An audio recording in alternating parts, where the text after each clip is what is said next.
1970s were a wild, transformative time in music history. It was a decade of rebellion, creativity, and cultural revolution. But with great innovation comes great controversy, and some songs hit a little too close to home, sparking outrage, protests, and even outright bans. Join us in this video as we review 15 of the most controversial banned songs of the 1970s. Number 15, Timothy by the Buoys, 1971.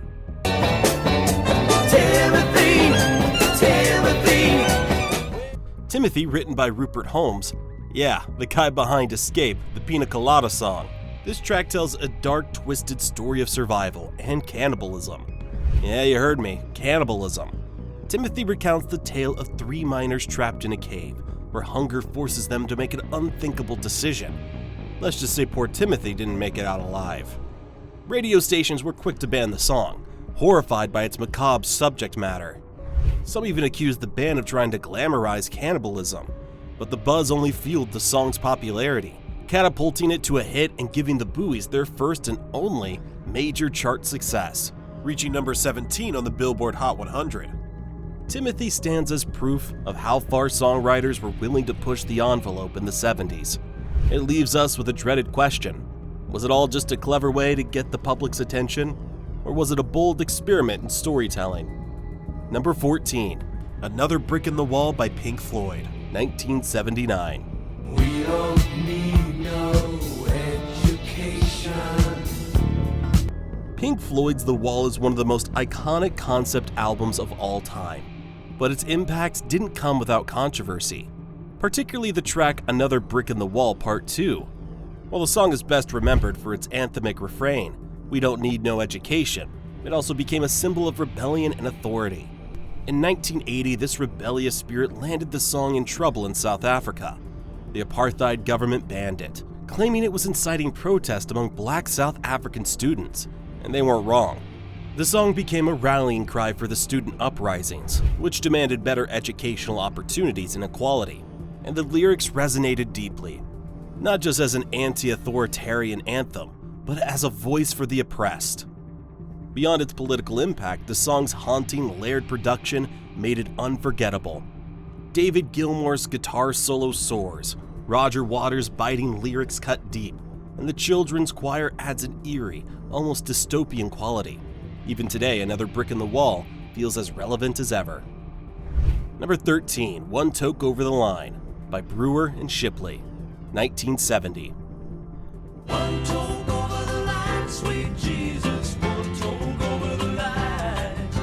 If you're looking to better understand the countercultural spirit of the 1970s through music, your best bet is Brewer and Shipley's One Toke Over the Line.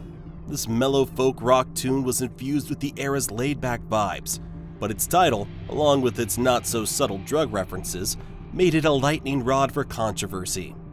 The phrase "one toke over the line" refers to smoking marijuana, something that didn't sit well with conservative groups or radio censors. The song was labeled as drug propaganda and banned from several stations. The song became a part of the broader debates about appropriate content on public airwaves, with some claiming it exemplified why broadcasters needed to exercise greater responsibility. But Brewer and Shipley had the last laugh. Despite, or perhaps because of, the controversy, the song reached number 10 on the Billboard Hot 100. The duo later joked about the backlash, saying they were surprised anyone took it seriously, given the tongue-in-cheek nature of the lyrics. Musically, the song is a breezy blend of folk and rock, with harmonies so smooth they could almost distract you from the trouble brewing beneath. Do you think the outrage was justified, or was it all a massive overreaction to a harmless bit of stoner humor? Number 12, Christine 16 by Kiss, 1977.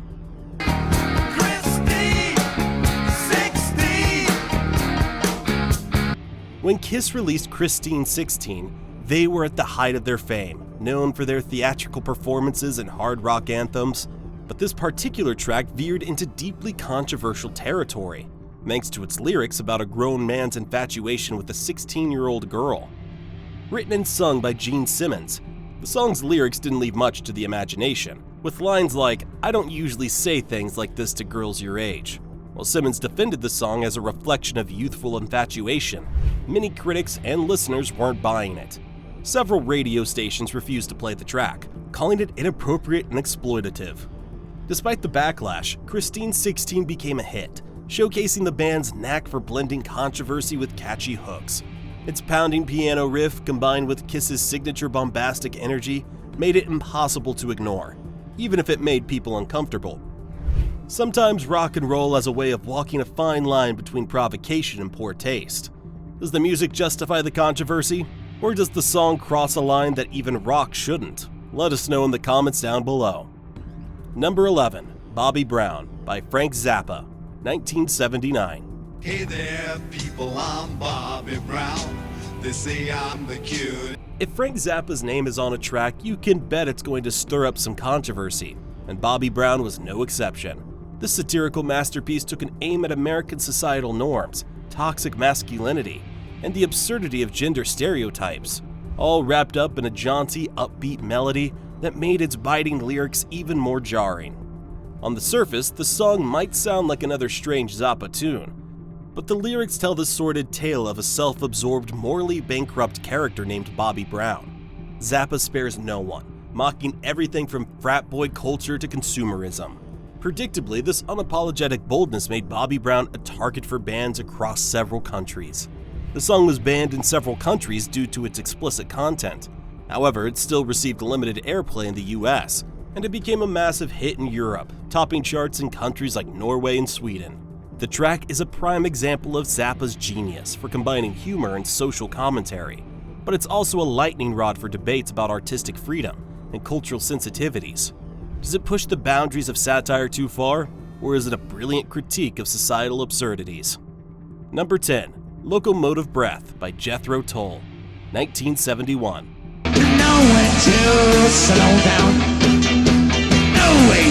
Locomotive Breath wasn't just any song, it was a warning shot aimed squarely at the chaos of modern life. With its rolling piano intro that burst into a hard-driving rock groove, Jethro Tull's classic explored themes of overpopulation, environmental destruction, and the unstoppable train of industrial progress. The track's intensity struck a chord with fans, but it also sparked real controversy. In 1971, Jethro Tull performed at Red Rocks Amphitheater in Denver, an iconic outdoor venue. The event spiraled out of control when fans without tickets stormed the gates, leading to riots and chaos. This prompted Denver officials to temporarily ban rock concerts at the venue, blaming the counterculture movement and its rowdy music.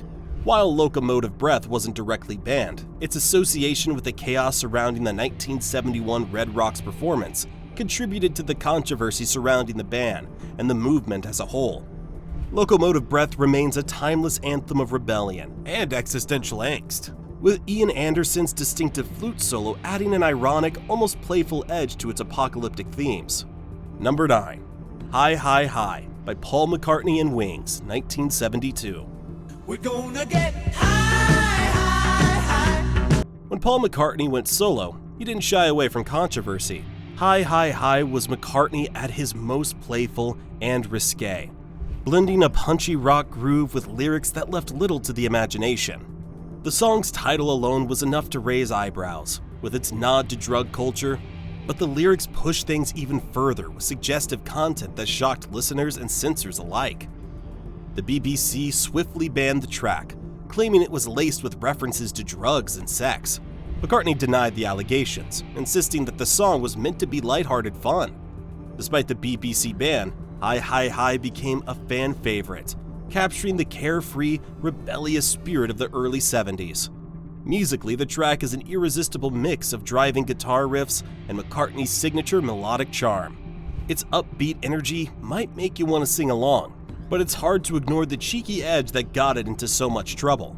Maybe the BBC was overreacting, but we think McCartney knew exactly what he was doing. Number 8, DOA by Blood Rock, 1970.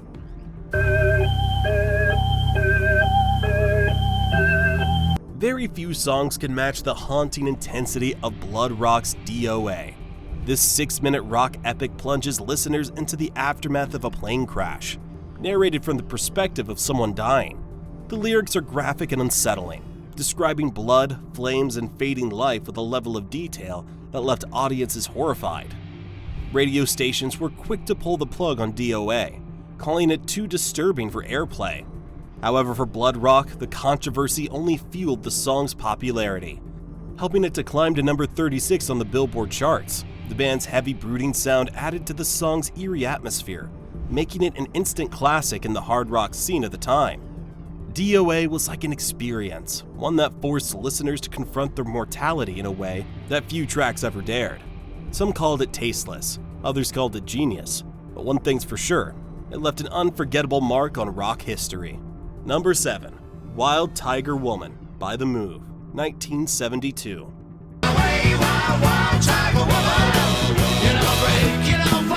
In the early 1970s, The Move was already known for pushing boundaries with their eclectic sound and provocative lyrics. But Wild Tiger Woman was a completely different playing field, even for them. Released as the B-side to their hit single Fire Brigade, this high-energy track is pure rock rebellion. Raunchy, fierce, and unapologetically audacious. The song features Roy Wood at his most daring, delivering a guitar performance that grabs hold of your ears and doesn't let go. Jeff Lynne, who would soon form the Electric Light Orchestra, ELO, also contributed, adding his signature style to the production. So what made this song controversial? Well, it wasn't overtly sexually explicit. Lyrics like "tied to the bed, she's wanting to be fed" could be seen as a nod to the unruly behavior of the era. The lyrics combined with the raw, energetic delivery certainly pushed some boundaries. The song's boldness, however, sparked resistance from some quarters, and many radio stations hesitated to give it airtime. Despite the electrifying energy, Wild Tiger Woman didn't chart as expected in the UK, which some attributed to its unrefined experimental sound that didn't quite fit the mainstream at the time. Still, the song found its place in rock history as a fan favorite. It's a perfect representation of the early 70s, a time when rock music was stretching its boundaries both musically and socially. Wild Tiger Woman stands as a testament to the era's rebellious spirit, capturing an experimental edge that made rock music feel alive and unpredictable. Number 6. Rocky Mountain High by John Denver, 1972. It's the Colorado Rocky Mountain High. At first glance, it's hard to imagine a song as wholesome and heartfelt as Rocky Mountain High, sparking controversy. After all, John Denver's ode to Colorado's breathtaking landscapes is practically a love letter to nature. The song's soaring melody, Denver's warm vocals, and poetic lyrics paint a vivid picture of the serenity and beauty of the Rockies. It's a track that makes you want to pack a bag and head for the mountains. So why was it controversial? The trouble started with the word high. While Denver maintained it referred to the euphoria of being in nature, critics, and a few overly cautious radio stations, again attributed this to the growing drug culture. This was the 1970s after all, when even the slightest whiff of a drug reference could spark outrage among more conservative audiences. Despite the controversy, Rocky Mountain High became one of Denver's signature hits, and was even named one of Colorado's official state songs in 2007. It's a perfect example of how music can mean different things to different people. When you listen, do you hear a celebration of nature or a subtle nod to counterculture? Number 5. Short People by Randy Newman, 1977.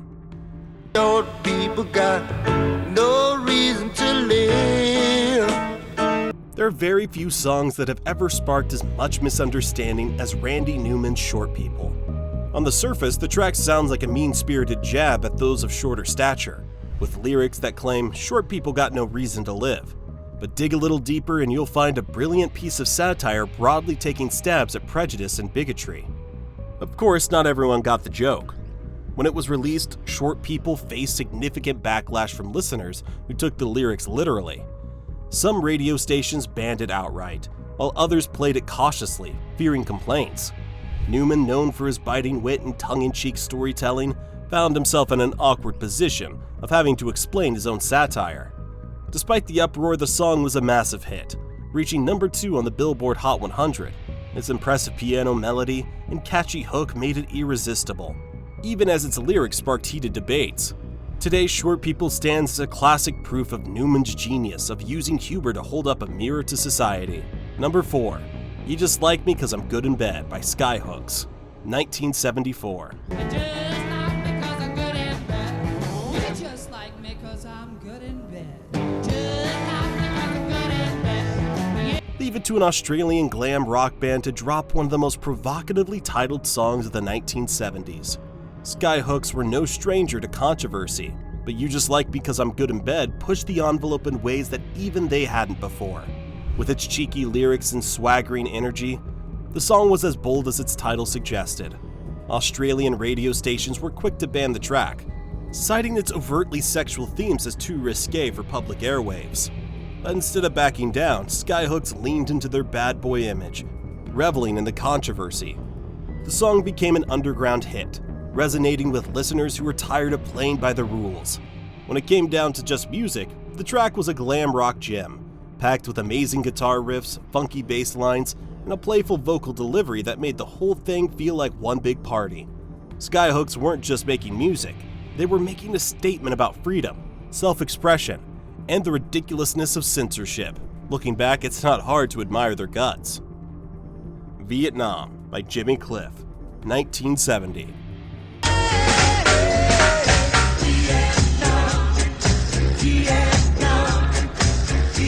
When Jimmy Cliff released Vietnam in 1970, it was more than just a reggae track. It was a soul-stirring commentary on the devastating human cost of war. Set to a deceptively upbeat rhythm, the song tells the tragic story of a soldier who writes home to his mother, only for the letters to end in heartbreak as news of his death arrives. Cliff's emotive delivery and poetic lyrics capture the gut-wrenching sorrow of countless families torn apart by the Vietnam War. What sets Vietnam apart from other protest songs of the era is its subtlety. Instead of railing directly against the politics of war, Cliff focused on the personal loss and emotional devastation that transcended borders. This unique perspective allowed the song to resonate universally, cutting through the noise of divisive rhetoric.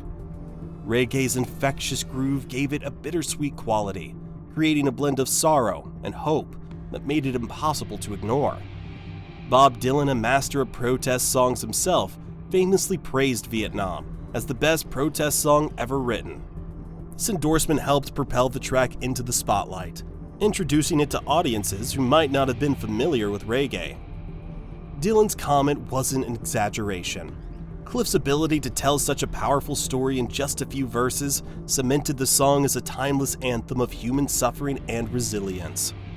Most pro-war factions and conservative radios avoided playing the song, despite its emotional depth and authenticity.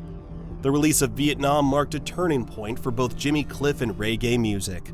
It showcased the genre's ability to tackle serious global issues with grace and poignancy, establishing reggae as a vehicle for social commentary. For Cliff, the song was a breakout moment on the international stage, helping to pave the way for the global reggae movement, led by artists like Bob Marley. Even decades later, this song remains hauntingly relevant.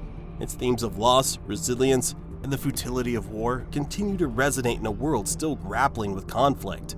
Cliff's phenomenal storytelling skills remind us that behind every political debate lies a deeply personal story, one that deserves to be heard. Number 2. Only the Good Die Young by Billy Joel, 1977. Only the good die young. When Billy Joel released Only the Good Die Young in 1977, he likely didn't anticipate the backlash it would provoke. The upbeat piano-driven track tells the story of a young man attempting to charm a Catholic girl into breaking away from her strict upbringing to embrace spontaneity and perhaps temptation. With its catchy rhythm and lyrics like "You Catholic girls start much too late," the song playfully challenged societal norms, something that didn't sit well with everyone. Catholic groups immediately took offense, accusing the song of promoting immorality and mocking religious values. Joel's lighthearted approach to a serious topic made it all the more controversial. Some organizations called for the song to be banned, and several radio stations pulled it from their airwaves in response to mounting pressure. Ironically, the controversy only increased public curiosity, leading to a surge in record sales. Despite or because of the uproar, Only the Good Die Young climbed to number 24 on the Billboard Hot 100, becoming one of Joel's most well-known tracks. In interviews, Joel defended the song, explaining that it wasn't intended to insult religion but to celebrate freedom, individuality, and the desire to live life fully. He famously noted that the girl in the song ultimately says no, meaning the story isn't as rebellious as critics made it out to be.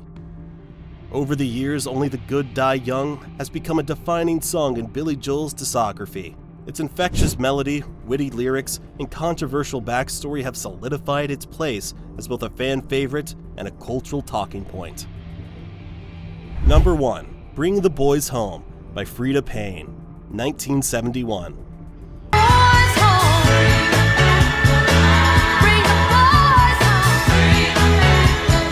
Bring the Boys Home wasn't just a song. It was a heartfelt plea that resonated with a nation weary of war. Released at the height of the Vietnam War in 1971, this soulful anthem by Freda Payne called for the safe return of American soldiers. Written by Angelo Bond, General Johnson, and Greg Perry, who also produced the track, the song's rich orchestration and Payne's powerful vocals delivered a poignant message that struck a chord with millions. Beyond its anti-war sentiment, the song highlighted the disproportionate impact on young black soldiers, with the average age of casualties being just 20. The song was a commercial success, climbing to number 12 on the Billboard Hot 100 and reaching an impressive number 4 on the best-selling soul singles chart. However, its message didn't sit well with everyone. The American Forces Network, which broadcast to U.S. troops overseas, banned the song outright, fearing it might demoralize soldiers or benefit the enemy. Some conservative U.S. radio stations also refused to play it, labeling it unpatriotic.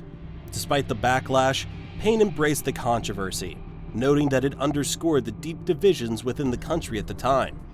Bring the Boys Home became an enduring symbol of the anti-war movement, capturing the anguish and hope of a nation grappling with loss and uncertainty. Its emotional pull and social commentary solidified its place in music history. Even decades later, it's hard to listen to without feeling the intensity of its message. So which of these controversial tracks left the biggest impression on you? Let us know in the comments down below, and don't forget to like, share, and subscribe for more amazing videos like this.